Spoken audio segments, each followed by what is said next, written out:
اور وہ عالم دین جن کے پاس 2500 لڑکا مشکات شریف پڑھتا تھا، ان بیچاروں کی شکل بھی پہچان کے قابل نہ رہی، تو میں نے فوراً کہا یہ معیار نہیں ہے کہ فلاں پہ موت ایسے آ گئی، فلاں کا جنازہ اتنا تھا، نہیں، معیار ہے اللہ راضی ہو، مسئلہ توحید پہ انسان پکا ہو، اور اگر کسی کی شکل نہ پہچانی جائے ایکسیڈنٹ میں، یا شہید کر دیا گیا ہے یا قتل کر دیا گیا ہے، تو یہ دلیل نہیں ہے کہ وہ غلط تھا۔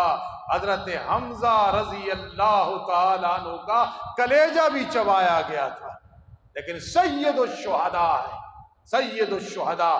اس لیے یہ عقیدہ رکھنا کہ دو چچا میرے آقا کے مسلمان ہوئے، حضرت حمزہ رضی اللہ تعالیٰ عنہ اور حضرت عباس رضی اللہ تعالیٰ عنہ، اسی طرح آپ کی پھوپھیوں میں سے حضرت صفیہ، وہ مشرف بے اسلام بے ایمان بے دین ہوئی ہے، مشرف بے اسلام مشرف بھی ایمان کی دولت سے مالا مال، دین کی دولت سے مالا مال ہوئی ہے۔ یہ نامہ عقیدہ صحابہ کرام کے بارے میں رکھنا پڑے گا، اور یہ نظریہ ہونا پڑے گا۔ انسان جو ہے نا، انسان زندگی گزارتا ہے تو اپنا کوئی ٹارگٹ ہو، زندگی آسان ہو جاتی ہے، اپنا نظریہ ہو، ورنہ زندگی عبث ہوتی ہے۔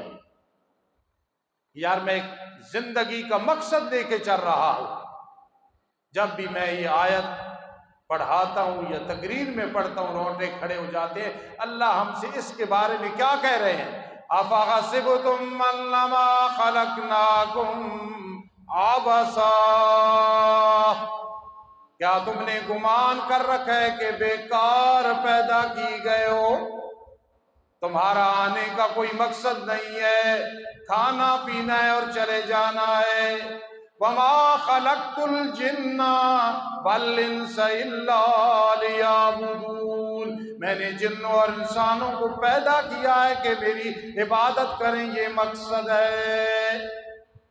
ایک بات یاد آ گئی، حضرت علی رضی اللہ تعالیٰ ایک دفعہ فرمانے لگے، یار ہم نے بڑا تلاش کیا ہے کہ گناہ کو چھوڑنا اور بڑے سبب ہیں، لیکن ایک بہترین سبب ہے ذرا آنکھیں کھول کے سننا اور دل کی کھڑکیاں کھول کے سننا۔ یہ حضرت علی فرما رہے ہیں کہ ہم نے تلاش کیا ترک الذنوب کیسے ہوگا، گناہ کو کیسے چھوڑیں گے۔ فرمایا وجدتها فی الرخاء، چاش کی نماز میں ہم نے پایا، جو چاش کی نماز پڑھتا ہے اللہ توفیق دے دیتے ہیں، گناہوں کی نفرت دل میں آ جاتی ہے۔ اس کا ٹائم 8:30 9 9:30 تک، چاش 2 نفل پڑھ لو، 4 پڑھ لو۔ یہ حضرت علی رضی اللہ تعالیٰ نے فرمایا۔ کئی لوگ کہتے ہیں نہیں یہ گناہ ہے، دل چاہتا ہے اس کو چھوڑوں لیکن نہیں چھوڑ سکتا۔ یاد رکھنا، بڑے بڑے تہجد گزار، دین پڑھانے والے، پڑھنے والے موجود ہیں، بہت کم لوگ دیکھے ہیں جن میں غیبت نہ ہو، چغلی نہ ہو۔ خدا را اپنے دل میں یہ تڑپ پیدا کرو کہ ایک غریب یا فقیر یا عاجز، خطیب ہمیں کہتا تھا کوئی دکھا دو جو یہ کہے یہ غیبت نہ کرتا ہے نہ سنتا ہے۔ اس کا دعویٰ یہ کوئی مجلس ہے بتا دو جس میں غیبت نہ ہو، جس میں چغلی نہ ہو۔ اللہ پاک ہمیں ایسا باعمل بنائے، کہو آمین۔ اس لیے وما خلقت الجن والانس الا لیعبدون، فرمایا ہم نے جن انسانوں کو پیدا کیا ہے عبادت کی۔ ہر انسان ایک نظریہ لے کے چل رہا ہے۔ 14 اگست اتوار کو آ رہی ہے، اس پاکستان کا بھی ایک نظریہ ہے، اس کو سمجھنے والا یا خوش ہو جاتا ہے یا پھر شرمندہ ہو جاتا ہے، جو نظریے کو سمجھتا ہے، سوچ کو سمجھتا ہے۔ اور یاد رکھنا، کوئی ہو، میری جماعت ہو، کوئی جماعت ہو، اگر نظریہ پاکستان کے مطابق اس کی زندگی نہیں گزر رہی ہے، اسے شرمندہ ہونا چاہیے، اسے شرمندہ ہونا چاہیے۔ پاک کا معنی پاکستان، یہ زمین پاک ہے۔ کیا مطلب؟ اس کو لیا گیا ہے، کئی لوگ اختلاف کرتے ہیں، لیکن میں کہتا ہوں جو بھی بانی تھے وہ محسن تھے، بس، چاہے علامہ شبیر احمد عثمانی ہو، ظفر عثمانی ہو، محمد علی جناح ہو، جتنے بھی ہیں جنہوں نے مشورہ دیا، قرارداد پیش کی، خط لکھے، رکے لکھے، نظریہ پیش کیا، یہ فقیر ممبر پہ بیٹھ کے کہتا ہے ہم انہیں محسن سمجھتے ہیں۔ تو نظریہ پاکستان کیا ہے؟ لا الہ الا اللہ محمد الرسول اللہ۔ باب سندھی سے پوچھو، عزیزوں کو چھوڑ کے آیا ہے اس نظریے کی وجہ سے۔ کئی لوگ فوت ہو گئے، ایک دفعہ چودھری صاحب پورا دن بیٹھے رہے تھے، مجھے سارے حالات سناتے تھے اور رو رہے تھے۔ کئی بزرگ اسی طرح سنائے ہیں انہوں نے حالات۔ یاد رکھو، یہ کپڑے نیلے اور سبز پہن لینا، جھنڈیاں لگانا، اس سے حب وطن کا ثبوت نہیں ملے گا۔